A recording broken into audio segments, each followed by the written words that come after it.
பாலகுமரன் ஐயா அவர்கள் எழுதிய இரும்பு குதிரைகள். அத்தியாயம் 7. நடேசு முதலி மேலே ராவுத்தர் வீட்டு நெருங்கினார். தண்ணி தொட்டி தெருவின் திருப்பத்திலேயே ராவுத்தர் வீடு இருக்கிறது. தெரு நடையிலிருந்து குறுகலாய் செங்குத்தான மாடிப்படிகள் போயின. முதல் மாடி ராவுத்தரிடம் வேலை செய்த முஸ்லீம் இளைஞர்களுக்கான தங்குமிடம். கீழே லாரி கம்பெனி, வேற ஏதோ கம்பெனி. நடேசு முதலி படியேறினார். கதவு அடைத்திருந்தது. அழைப்பு மணியை அழுத்தினார். Slang slang. உள்ளே மணி சிலிர்த்து கொண்டது. கம்பி கதவை தாண்டி உள்ளே மரக்கதவு சற்று இடைவெளியுடன் திறந்தது. சற்றென்று மூடிக்கொண்டது. யாரோ ராவுத்தர் வீட்டு பெண் பிள்ளை போல் இருக்கிறது. திறந்த வேகத்தில் மாமிசம் வேக வைக்கும் வாசனை தக்கென்று மூக்கை தாக்கிற்று. 3 நிமிடத்துக்கு பிறகு ராவுத்தர் கதவை திறந்தார். என்னங்க முதலியார்? முதலாளி, கொஞ்சம் சுருக்க வரணும். கரியம்பாய் வண்டி வந்துருச்சு. என்ன, நாஸ்டா முடிச்சிட்டிங்களா? இல்லை. முடிச்சுட்டு வாங்க. நடேசு முதலி கீழே இறங்கினார். முதலியார் 1846 பெரிய பாளையத்தை தாண்ட கிணறு தட்டிடுச்சாம். வரதனா? அவங்கிட்டிருந்து செய்தி இல்லை. யாரோ வழியோடு போகிற புண்ணியவான் ஃபோன் போட்டு சொன்னான். அடிபலமா நிற்குது. நாங்கள் ஆளு சேதம் உண்டா தெரியலை. நான் அங்கன பயணப்படலாம்னு பார்த்தேன். இங்கே தகராறு உண்டா? உண்டு முதலாளி. யா அல்லா. நடேசு முதலி வேதனையுடன் முதலாளியை பார்த்தார். ஒரே நாளில் 2 லாரிகளின் விபத்து. ராவுத்தர் கூக்குரலிட்டு அழிக்கிறவர் இல்லை. அந்த வயது தாண்டியவர். ஆயினும் அடியின் வேதனையை உடனே அவர் முகம் காட்டியது. அந்த கடவுள் விளிம்பில் துக்கம் மண்டிற்று. ராவுத்தர் கதவை பிடித்தபடி குனிந்து நின்றார். பின்பக்கம் காலடி ஓசை கேட்டது. கொலுசுகள் சிரிங்கின. உருதுவில் மடமடவென்று யாரோ ஏதோ கேட்டார்கள். ராவுத்தர் பதிலாய் தலையாட்டினார். வண்டிக்கு ஏதுமா? ஆமாம் முதலாளி. என்ன ஆச்சுது? ஆள் அடிச்சுட்டு நிற்காத வந்துட்டாங்க. முன்பக்க வண்டியிலே பட்டு சொல்ப சேதம். கண்ணப்பன் பம்பர் நிமித்திடலாம்னு உடச்சி போட்டான். ராவுத்தர் கண்ணில் சன நேரம் கோபம் எண்ணிற்று. யார் தொட சொன்னது? கரீம்பாய். உயிர் போயிடுச்சா? தெரியலை. கை சுண்டு விரல் ஒன்று வண்டியோடு ஒட்டிக்கிட்டு வந்திருக்குது. இப்போதான் பார்த்தாங்க. யா அல்லா. மௌனம், கலக்கம். இருட்டில் தள்ளப்பட்டவன் எழுந்து நிற்க தடுமாறுவது போல சிந்தனை. என்ன என்ன, ஏன் இது என்கிற தவிப்பு சகலமும் ராவுத்தரிடம் நடேசு முதலி காண முடிந்தது. ராவுத்தர் எண்ணி 3 வண்டிக்கு சொந்தக்காரர். அப்துல் ரஹ்மான் டிரான்ஸ்போர்ட் கம்பெனி, சென்னை என்பது இந்த 3 வண்டிகள் தான். ஆனால் தனிப்பட்ட பலருடைய வண்டிகளும் அவர் கம்பெனிக்கு வேலை செய்தன. நாள் தவறாத அரிசியும் கோதுமையும் பருப்பு வகைராக்களும் சென்னை நகரமெங்கும் வியாபாரிகளுக்கு கொண்டு வந்து தருவதாய் ஒப்பு கொண்டிருந்தார். இந்த ஒப்புதலுக்கு எழுத்து மூலம் எதுவும் இல்லை. வாய் வார்த்தை தான். சொன்ன கட்டுப்பாடு தான். மூட்டை இறங்கினால் காசு, ஏறி நகர்ந்தால் காசு. காசுக்கு ராவுத்தர் போய் நிற்க வேண்டியதில்லை. லாரி தேடி ராவுத்தரிடம் எந்த வியாபாரியும் வந்ததில்லை. பொட்டலம் கட்டி காசு வரும். பசு மாதிரி லாரி போய் நிற்கும். இந்த மரியாதை தான் மூலதனம். எவர் சொத்தையோ தன் வண்டியில் ஏற்றிக்கொண்டு தன் குழந்தையாய் பாவித்து உரிய இடத்தில் சேர்ப்பிக்கும் நாணயம்தான் மரியாதை. ராவுத்தர் வண்டி சரக்குக்கு பின்னால் போனால் சேதம் அதிகம் இருக்காது. 140 மூட்டை அரிசி ஏற்றி 140லும் 2 படி அரிசி எடுத்து பிரித்து தைக்கிற பெரும் கொள்ளை நடக்காது. அரிசி மீது சிமெண்ட் மூட்டை ஏற்றி நாரடிக்காது. செக் போஸ்டில் சரியான தாக்கீது இல்லாமல் வெட்டிக்கு மடங்காது. ராவுத்தர் லாரி ரசீதுக்கு செக் போஸ்டில் மரியாதை உண்டு. எல்லாவற்றுக்கும் மேல் பேச்சு தன்மை. லாரி டயர் வெடிச்சிடுச்சா? நானே வெறுப்பில் இருக்கேன். உன் வாழத்தாருக்கு குரங்கா குடிக்கிறிய? வரும், கூவாதே. 1 வாரமானாலும் நிச்சயம் வரும். குரங்கு கூட சீண்ட முடியாத அழுகலாய் சில லாரி கம்பெனியில் காய் வரும். ராவுத்தர் அப்படி அல்ல. ஆண்டவனே, வண்டி மடங்கிடுச்சு. நான் 4 அனுப்பிட்டேன். இன்னும் 4 ஹவர்லே சரக்கு வந்துடும் ஐயா. சரக்கு சேதமாயிடுச்சா? ராவுத்தர் பொறுப்பு. மன்னிச்சுக்க ஆண்டவனே. டெலிஃபோனை ரொம்ப மிருதுவாய் வைப்பார். ஆண்டவனே என்று சகலரையும் வாய் நிறைய அழைக்கும் ராவுத்தருக்கு இன்று சேதம். சோதனை காலம். 2 வண்டி சிதலம். ஒன்று குப்புற கிடைக்கிறது, ஒன்று குதிரை விட்டு வந்திருக்கிறது. ஒரு நாளைக்கு 1000 சம்பாதிக்கிற 2 வண்டியும் அடி. லாரிக்காரன் தாங்க முடியாத விஷயம் ஓடுகிற வண்டி மடங்குவது, விபத்தில் சிக்குவது, மரத்தில் முட்டி நசுக்கினால் கூட தேவலாம். ஆள் கொன்ற வண்டி அசிங்கம். பதிலுக்கு சவுக்கடி பட்டால் தப்பிப்பது அபூர்வம். அதுவும் நிற்காமல் வந்தது கொலை பாதகம். மாட்டிக்கொண்டால் ஓட்டினவன் உரிமையாளன் சகலரையும் நிற்க வைத்து ஆணி அறைந்து விடுவார்கள். ஆனால் ஆள் மோதி கொன்றுவிட்டு நின்றவனை ஜனம் குதிரை போட்டிடும். லாரியை குப்புற கவிழ்த்து தீ வைக்கும். இவையெல்லாம் சுலபமாய் நடக்கும். நடந்திருக்கிறது. நிறைய பேருக்கு நடந்திருக்கிறது. மாட்டிக்கொண்டு நின்றவர்களுக்கு தெரியும் அந்த வேதனை. சைக்கிளில் கிழவியை முட்டினவனே தர்ம அடி வாங்குகிற காலம் இது. லாரி, அதுவும் 6 சக்கரங்கள், உருவும் இன்ஜின், 60 அடி நீளம், 20 அடி உயரமுள்ள லாரி இடித்தால் ரொம்ப கோபம் வருகிறது ஜனங்களுக்கு. குறுக்கே வந்து விழுந்தாலும், குடித்து விட்டு நடை தப்பி முட்டி கொண்டாலும் தப்பு லாரிக்காரன் மீதுதான். உயரமாய் உட்கார்ந்து ஓட்டுவது உடனே முக்கியமாய் பெரிய அவமதிப்பாய் பட்டுவிடுகிறது. சகலருக்கும் லாரியின் சௌகரியம் மறந்தே போய்விடுகிறது. கண்ணு மண்ணு தெரியாத ஓட்ராமுண்டம், கீழே இறங்குடா, இறக்கிவிட்டு மிதித்து விடுவார்கள். பேச முடியாமல் வாய் மேலேயே போடுவார்கள். நடேச முதலே பிரமாண்டமாய் யோசித்து கொண்டே நின்றார். முதலியார், நான் தொழுகைக்கு போயிட்டு வரேன். நீங்க சாவி எடுத்து போய் கதவு திறங்க. மூட்டை இறங்கட்டும், நல்ல இடத்துலையே இறங்கட்டும். மாட்டி வண்டியிலேயே போட்டுட்டு போய் கடையில் கொடுத்துருவோம். கிடங்கு திறந்து பலகை போடுங்க, வரேன். நகர்ந்து சாவியை எடுத்து கொடுத்தார். நடேச முதலி சாவியுடன் கம்பெனிக்கு வந்தார். நெல்லூர் வண்டியின் கயிற்றை அழுத்தி முடிச்சு நீக்கி செல்லத்தம்பியும் கூலி ஆட்களும் கட்ட அவிழ்த்தார்கள். படிப்படியாய் கித்தானை சுருட்டினார்கள். பின்புற கொக்கியை செல்லத்தம்பி அசைத்து நீக்கி கதவை தடால் என்று இறக்கினான். ராவுத்தர் குடவுன் கதவு சரசரவென்று மேலே சுருண்டு கொண்டது. உள்பக்கம் சுவரோரம் வைத்திருந்த பெரிய பலகையை எடுத்து குடவுன் வாசலுக்கும் லாரியின் பின்பக்கத்துக்கும் பாலமாய் போட்டார்கள். ராவுத்தர் மெல்ல நடந்து வந்தார். வெள்ளை மல்ஜிப்பாவும் நீல லுங்கியும் மேல் துண்டும் தொப்பியுமாய் சுத்தமாய் இருந்தார். உள்ளே நுழைந்து கிடங்கின் மூலகளை நோக்கி கை வழியே காற்று ஊதினார். ஊதுபத்தி கொளுத்தி கல்லா அருகே நின்று உள்ளங்கைகளை பார்த்து பிரார்த்தனை சொன்னார். கைகளை விரித்து மேல் கூறியை அண்ணாந்து பார்த்தார். ராவுத்தர் மைத்துனன் சுலைமான் கிளிப்பலகையில் பேப்பர் பொருத்தி 1, 2, 140 வரை எழுதினான். அத்தா, ஆரம்பிக்கட்டுமா? எடை சீட்டு சரி பார்த்தாச்சு. 140 மூட்டை. ராவுத்தர் தலையசைக்க சுலைமான் முதலியை நோக்கி கையசைத்தான். ராவுத்தர் வந்ததும் லாரியை சோதிப்பார் என்று நினைத்து கொண்டிருந்தவர்களுக்கு ஏமாற்றமாய் இருந்தது. ஆனால் முதலே இதை எதிர்பார்த்தார். பிரச்சனை என்று தெரிந்ததும் அதை உடனே ராவுத்தர் அணுக மாட்டார். உள்ளே பிரச்சனை பற்றிய கோபமும் படபடப்பும் அடங்க வேண்டும். ஒரு நிதானம் வந்த பிறகே என்ன என்று கேட்பார். லோடு இறங்கும் வரை ராவுத்தர் யாரையும் எதை பற்றியும் விசாரிக்கப் போவதில்லை. முதலி இடப்பில் இருந்த கொக்கியை எடுத்தார். 4 அங்குல நீள மர உருளையில் கனமாய் ஒரு கொக்கி பொருத்தப்பட்டிருந்தது. முதலி வலக்கையில் மர உருளை கொக்கியாய் பிடித்து கொண்டார்.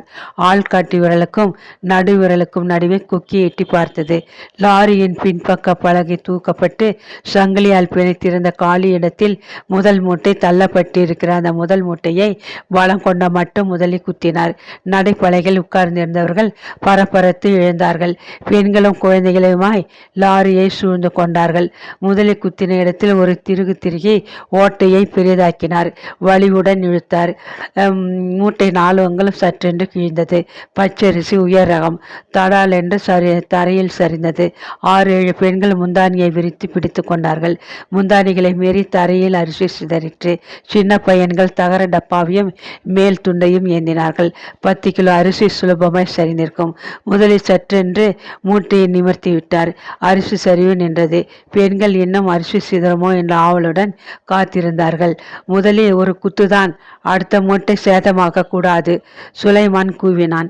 முதலில் பெண்களை விளக்கினார். கிழிந்த மூட்டையை முதையில் சாய்த்து கீழ்ச்சலை மேல் பக்கம் காட்டி தம் பிடித்து தூக்கினார். குடோனை நோக்கி நடைப்பலகை மீது நடக்க துவங்கினார். சுலைமான் கிளிப்பலகையில் ஒன்று நின்று எழுதப்பட்ட இலக்கத்தை பென்சிலால் குறுக்கே அடித்தான். துளைவில் டீக்கடையில் நின்றிருந்த கௌசல்யாவின் கண்களில் முதலில் பலகையில் நடக்க ஆரம்பித்தது தென்பட்டது. அடட, அரிசி விட்டுட்டேன், தடால் என்று பாதி டீயோட டம்ளரை பெஞ்சில் வைத்துவிட்டு ஓடி வந்தாள். அரிசி தரை தொட்டிருச்சா என்றபடி முந்தானியை விரித்தாள். அதற்குள் பெண்கள் அரிசியை சிறு மூட்டைகளாக்கி புடவைக்குள் சிறு முடிச்சு போட்டிருந்தார்கள். பலகையில் ஏறின முதலியை நெருங்கின கௌசல்யா, கொஞ்சம் அரிசி விடு என்று கெஞ்சினாள். முதலியாருக்கு முதுகு சுமை தள்ளாட்டம் கண்டது. கீழ்கல் சரியாய் பொருந்தாமல் பலகை ஆடியது. போமா அண்ணாண்டை, குத்த சொல்ல எங்க போயிருந்த? அரிசி விட்டுட்டு போ முதலி. மாட்டேன்னு சொல்லாத. பச்சரிசி 2 வாரமா துண்ணலை. இன்னைக்கு தான் லோடு பார்க்குறோம். அண்ணாண்ட போனால் இன்னுமே உட்காந்து அடுப்பு மூட்டி ஆக்கி சாப்பிட்றவளாட்டம். ஏழை பாழைக்கு தான் அரிசி, உனக்கென கேடு. வழி மறிக்காது, போ அப்பால. விட்டுட்டு போன்னு சொன்னால் அழட்டிக்கிறிய. பச்சரிசி துண்ணு நாளாச்சு முதலி, அரிசி விடு. முதலியின் முழங்காயை பிடித்து இழுத்தாள். பார் கௌசல்யா, முதல் லோடு சொல்ல வழி மறிக்காதே. லோடு முடிஞ்சதும் வண்டி அரிசியை பெருக்கி எடுத்துக்கோ. வெறுக்கின அரிசி வேண்டாம், மூட்டிலிருந்து கொஞ்சம் விடு. கீழ்ச்சலில் விரல் விட்டு பெரிதாக்கினாள். சிறிது அரிசி சிந்திற்று. காலை நிகழ்ச்சிகள் முதலியாரை பெரிதும் கலக்கியிருந்தன. மனசு கலக்கம் உடம்பை வலுவற்று தாக்கியிருந்தது. முதுகு சுமை அதிகம் அழிந்து எரிய வைத்தது. நடைப்பலகையின் கீழ்கல் நகருவதை உணர முடிந்தது. போனா போ, விவரம் புரியாத வம்பு பண்ணாதே, நவுறு அப்பாலே. வலது முழங்கையால் அவளை இடித்து நகர்த்தினார். முன்னேறி அவளை கடந்து மூட்டையால் அவள் தோலை இடித்தார். அரிசி கீழ்ச்சலில் கவனமாயிருந்த கௌசல்யா கால் தப்பி அந்த சின்ன இடுக்கி பொத்தென்று மயிலாடை பறக்க நடைபாதையில் விழுந்தாள். முதலியை வெறித்து நோக்கினாள். கூலி ஆட்கள் சிரித்தார்கள். அவள் கால் அருகே நடைப்பலகை கிடந்தது. கோபத்தில் என்ன செய்கிறோம் என்று தெரியாமல் கௌசல்யா நடைப்பலகையை எட்டி உதைத்தாள். பலகை ஆட்டம் காண கீழ்கல் நகர முதலின் தடுமாறி மூட்டையோடு இடப்பக்கம் விழுந்தார். வலக்கை கொக்கி பிசுகாய் சிக்கி வலு தாங்காமல் கையை முறுக்கி இழுத்தது. கொக்கியை தளரவிட மூட்டையின் கீழ்ச்சல் பக்கம் தரையில் மோதி தரையெங்கும் அரிசி சிதறியது. சுலைமான் அதிர்ந்தான். கௌசல்யா எழுந்து நின்று அசிங்கமாய் இறைந்தாள். அத்தியாயம் 8. அந்த நாளில் முதல் மூட்டை அரிசி உள்ளே வந்து விட்டது என்று 1ஆம் நம்பர் இலக்கத்தை அடித்து குறித்து கொண்டு சரக்கு வாசற்படியில் சிதறி விழுந்து கிடந்தது. கூட இருந்த கூலிக்காரர்கள் ஓவென்று கூச்சலுடன் புரண்ட பலகையை தாவி பிடித்து கொண்டார்கள். முதலியார் வழி தாழாமல் வலக்கையை உதறி கொண்டார். நிதானமாய் எழுந்தார். கௌசல்யா நடுத்தெருவில் குழல் பறக்க கத்தினாள். டேய் முதலி, உன்னை என் காலில் போட்டு மிதிக்கலை. என் பேர் கௌசல்யா இல்லை. ஒன் பழப்பு நாரடிக்கலை. நான் பொம்பளை இல்லை. காட்டி கொடுக்குற பேமானி. நடைப்பலகையை சரி பார்த்து கொண்டிருந்த முதலி திரும்பி கௌசல்யாவை பார்த்தார். என்ன சொல்லுகிறாள் என்று யோசித்தார். உதட்டை பிதுக்கினார். கீழே கிடந்த முட்டியில் கொக்கியை மாட்டி இன்னொரு ஆள் துணையுடன் தம் கட்டி முதுகில் ஏற்றி கொண்டார். ராவுத்தரை நோக்கி உள்ளே வரட்டா என்பது போல் பார்த்தார். ராவுத்தர் எழுந்து முதலியாரை பார்த்துவிட்டு இம் போங்க, கடவுள் சித்தம் என்றார். இன்றைய பொழுது சரியில்லை என்று அவருக்கு தெரிந்துவிட்டது. கடவுள் விருப்பம். 2வது மூட்டை, 3வது மூட்டை, 4வது மாறி மாறி ஆட்கள் இறக்க ஆரம்பித்தனர். தொலைவிலிருந்து கௌசல்யாவை பார்த்து கொண்டிருந்த செல்லத்தம்பி அவள் அழுகை அடங்கியதும் மெல்ல நெருங்கினாள். நீ செஞ்சது தப்பு. இதெல்லாம் இனிமே வேணாம். வந்தமா கிழங்கு பெருக்கினமானு இரு. பேசியே நாசமாக்கிக்கிற. டீ கொடுக்காத வந்துட்டேன். போ, எனக்கும் வாங்கியா? என் கணக்கில் வாங்கியாரிட்டா? செல்லத்தம்பி சிரித்தான். இவளிடம் எங்கோ ஒரு சின்ன தப்பு இருக்கிறது. பரபரவென்று அந்த தப்பை உப்பு காகிதம் போட்டு துடைத்து விட்டால் சரியாகி விடுவாள். என்ன தப்பு என்றுதான் தெரியவில்லை. நாராயணசுவாமி ஐயருக்கு மாலை போட்டவுடன் மாணவர்கள் பலக்க கைத்தட்டினார்கள். ஆப்பிள் சொருகிய போக்கிய கொடுத்தவுடன் மீண்டும் கைத்தட்டினார்கள். ஒரு பெரிய மாணவன் மேடை மீது ஏறி நின்று 3 cheers to நானு சார், ஹிப் ஹிப் என்று குரல் கொடுக்க ஹோரே என்று கோஷமிட்டார்கள். போரும், ரொம்ப ஜாஸ்தி பண்ண வேணாம், போரும். நானு சார் முணுமுணுத்தபடி கையமர்த்தினார். வெளியே 3 மணி வெயில். கொளுத்தி கொண்டிருந்தது. இன்று பள்ளிக்கூடம் 2 மணியோட சரி. எல்லா வகுப்பு மாணவர்களும் நடுஹாலில் கூடியிருந்தார்கள். நானு சாருக்கு பிரிவு உபசாரம் கொடுக்க குழுமியிருந்தனர்.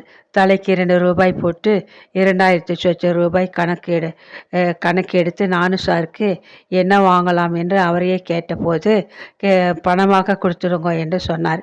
இன்று பிரிவு உபச்சார விழா. இன்றோடு நானு சார் ரிட்டையர் ஆகிறார். 30 வருட வாத்தியார் உத்தியோகத்துக்கு ஓய்வு. 2000 சொச்சத்துக்கு செக் கொடுத்துட்டுமா என்று பவ்யமாக ஹெட்மாஸ்டர் கேட்டபோது நானு சார் மறுபடியும் பணமாக கொடுத்துடுங்க என்று தான் சொன்னார். பணம் கொடுத்து விட்டார்கள். சின்ன தோல் பையில் போட்டு கொடுத்து விட்டார்கள். ஹெட்மாஸ்டர், சக ஆசிரியர் இருவர், பள்ளி மாணவர் தலைவன் எல்லோரும் பாராட்டி பேசி முடித்து விட்டார்கள். இப்போது விழாவின் கடைசி கட்டம். நானு சார் நன்றி உரை. நானு சார் பேச ஆரம்பித்தார். குழந்தைகளே, இந்த பள்ளிக்கூட ஹாலில் 30 வருஷமாக நிறைய பேசியிருக்கிறேன். இன்றைக்கி ஒன்றும் புதுசாக பேச போகிறதில்லை. வழக்கம் போல் ஒரு சின்ன கதை. நீங்கள் எல்லோரும் இந்த பள்ளிக்கூடத்தை போல் ரொம்ப நாள் நன்னா இருக்கணும்னு ஒரு பிரார்த்தனை. இதுதான் சொல்ல போகிறேன். ஆனால் ஒரு சின்ன வித்தியாசம். இங்கே இதுதான் கடைசி பேச்சு. இதுக்கப்புறம் இங்கே பேச எனக்கு சான்ஸ் கிடைக்காது. அதனாலே மனசு நினச்சதை நேராக வெளிப்படையாக சொல்லிட போகிறேன். குழந்தைகள் எல்லாம் சேர்ந்து ஆளுக்கு கொஞ்சம் காசு போட்டு எனக்கு பண முடிப்பு கொடுத்துருக்கா. ரொம்ப நன்றி. இந்த பள்ளிக்கூடத்தில் யார் ரிட்டையர் ஆனாலும் இப்படி கொடுக்கறது வழக்கமாக போயிடுது. 4 8 போட்டு மூட்டையாக்க கட்டி அனுப்புறது வழக்கமாக போயிடுது. ஆனால் ரொம்ப பாவம் இது. படிக்கிற குழந்தைகள்கிட்ட காசு கேட்டு வாங்கி வாத்தியார் தன் வீட்டுக்கு எடுத்துகிட்டு போகிறது மகா கேவலம். இதுக்கு பதிலாக படிக்கிற பையன்கிட்ட பேசாமல் கட்டை விரலை கூடன்னு கேட்டுடலாம். சிரிக்க வேண்டாம். எனக்கு தெரியும், இங்கே நிறைய பசங்களுக்கு 2 ரூபாயை விட தன் கட்டை விரலை கொடுக்கறது ரொம்ப சுலபம்னு தெரியும். வாத்தியாரை அவமானப்படுத்த வழக்கமாக எல்லோரும் சொல்கிற கதை இந்த கட்டை விரல் கதை. துரோணர் ஏகலைவன் கதை. வாத்தியார் மகா மட்டமான பிறவின்னு குத்தி காட்டு இந்த கதையை சொல்கிறது வழக்கம். நேரே நின்று பாடம் கேட்காதவன் கிட்டேயே தட்சணையாக கட்டை விரல் கேட்டவர் துரோணர்னு இழுச்சி காமிக்கிறது உண்டு. கொஞ்சம் யோசனை பண்ணி பார்க்கணும். துரோணர் கட்டை விரலை கேட்டார். சூழ்நிலை அவரை கேட்க வச்சது. வேறு வழி இல்லாமல் துரோணர் கேட்க நேர்ந்தது. சொல்லி கொடுக்கறதுலே இருக்கிற சந்தோஷம் தட்சணை வாங்குறச்ச நிச்சயமாக வராது. எல்லா நல்ல வாத்தியாரும் தட்சணையை மனசு நோக தான் வாங்கிப்பான். துரோணர்கிட்ட கட்டை விரலை வெட்டி ஏகலைவன் கொடுத்ததும் போயிருக்கவா முடியும்? அதை வச்சுட்டு என்ன பண்ண முடியும்? நாக்கு வழிக்கவா? சிரிக்க வேண்டாம். நன்னா யோசனை பண்ணி பாருங்க. இந்த 2000 ரூபாய் காசை வச்சுட்டு நான் என்ன பண்ணுவேன்? முந்தின வருஷம் ஒரு வாத்தியாருக்கு கொடுத்தோம். இப்போ இந்த வருஷம் நாராயணசாமிக்கு கொடுக்குறேன்னு ஹெட்மாஸ்டர் சொன்னார். இந்த 2000 ரூபாய் காசை வச்சுட்டு மீதி காலத்துக்கு இந்த நாராயணசாமி என்ன பண்ணுவான்?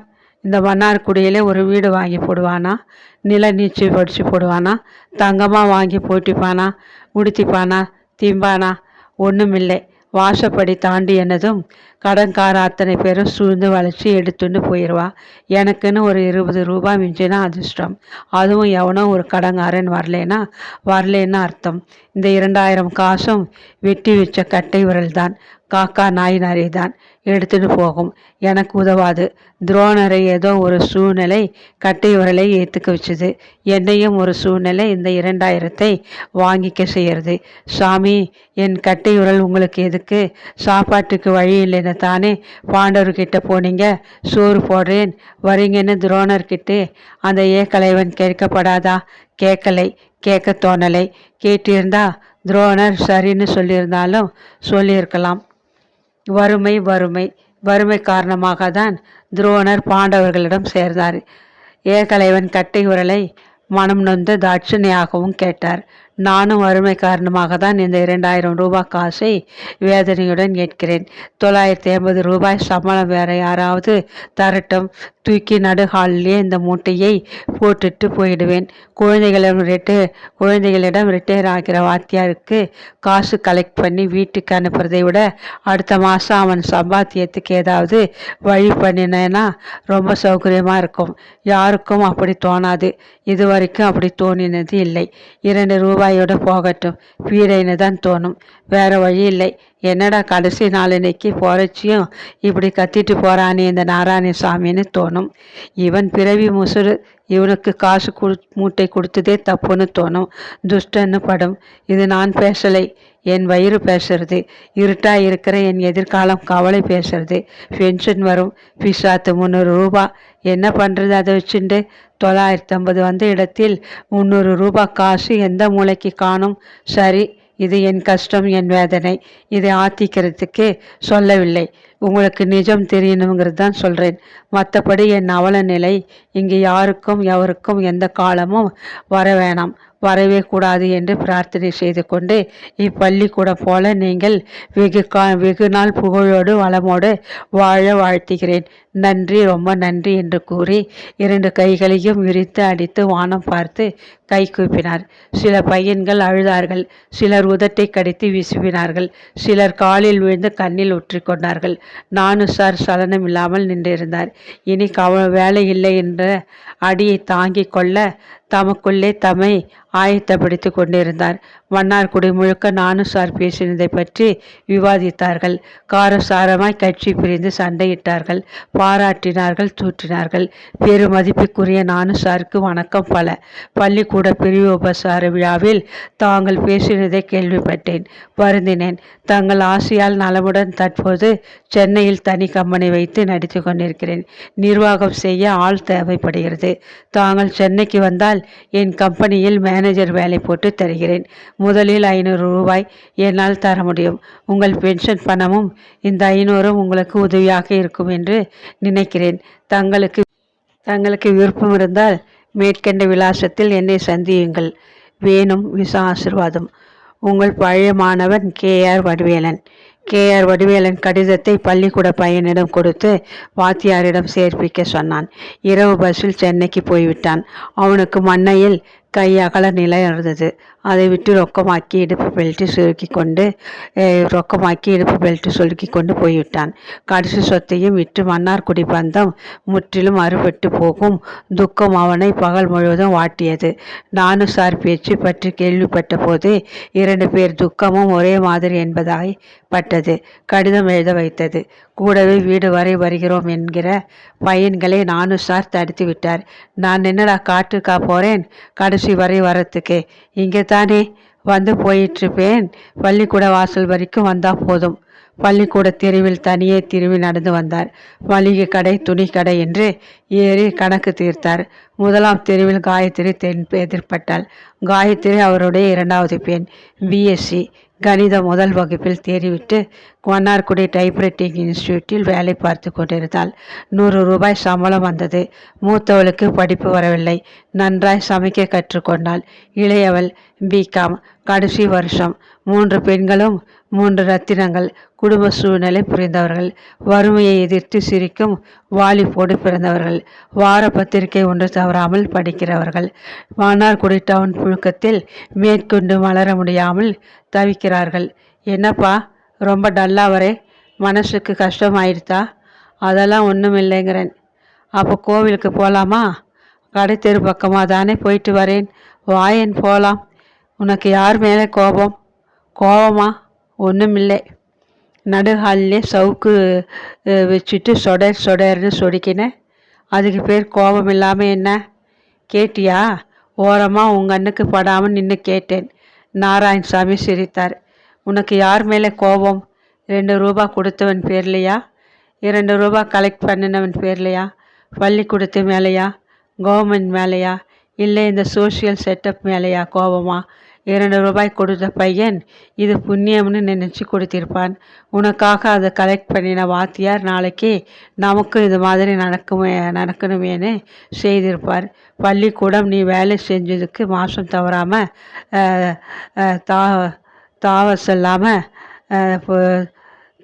சொல்லாமல் காசு கொடுத்துருக்கு. கவர்மெண்ட் மேலே கோச்சிக்கிறது தப்பு. 300 ரூபா பென்ஷன் வேலை செய்யாமல் இருக்கிற ஆளுக்கும் கவர்மெண்ட் கொடுக்கறது. இந்த சமூகம் அமைப்பு மேலே கோவம்னா ஒத்துக்கிறேன். 3 பொண்ணுக்கு கல்யாணம், வரதட்சணை, சீர் செனித்தின்னு வாத்தியார் வேலையிலே முடியாதுதான். ஆனால் இந்த காரியத்துக்கு பொறுப்பி நீ. நான் நம்ம மாதிரி தனி மனுஷாதான். நாம் ஒன்றா சேர்ந்தாதான் சமூகம். கோவில் வாசல் தாண்டி பிரதட்சணம் வந்து வசன மண்டபத்தில் உட்கார்ந்து கொண்டார்கள். 3 பொண்ணு பெத்துண்டது தப்பு. பெத்துண்ட பிறகு சேர்த்து வைக்காதது தப்பு. ஏன் கலைவன் சோறு போடுறான்னா போயிருப்பாரா துரோணர்? எனக்கு தோணலை. அவருக்கு பிராமண வாழ்க்கை தாங்க முடியலை. லக்ஸுரி வேணும்னு தோணிடுது. தன் பிள்ளைக்கு பால் பழம் பட்டுன்னு கொண்டு வந்து கொடுக்கும் ஆசை வந்துடுது. அதனாலே தான் ராஜா வீட்டுக்கு சேவகம் பண்ண வந்துட்டார். நீ ஏகலைவன் மாதிரி இருக்கிற ஏழை குழந்தைகளுக்கு பாடம் சொல்லி கொடுக்கறதுக்கு வந்துட்டு 2000 கொடுக்குற 2000ன்னு சத்தம் போட்டால் எப்படி? நாராயண் சாமி மறுபடியும் சிரித்தார். என்னவோ ஒட்டுமொத்தமாக எல்லார் மேலேயும் ஒரு கோபம், சிச்சி போடான்னு ஒரு வெறுப்பு. அப்பா, நீ 2 விஷயம் உடனடியாக செய்யணும். சொல்லு தாயே. காயத்ரி அவர் கைகளை பற்றி கொண்டாள்.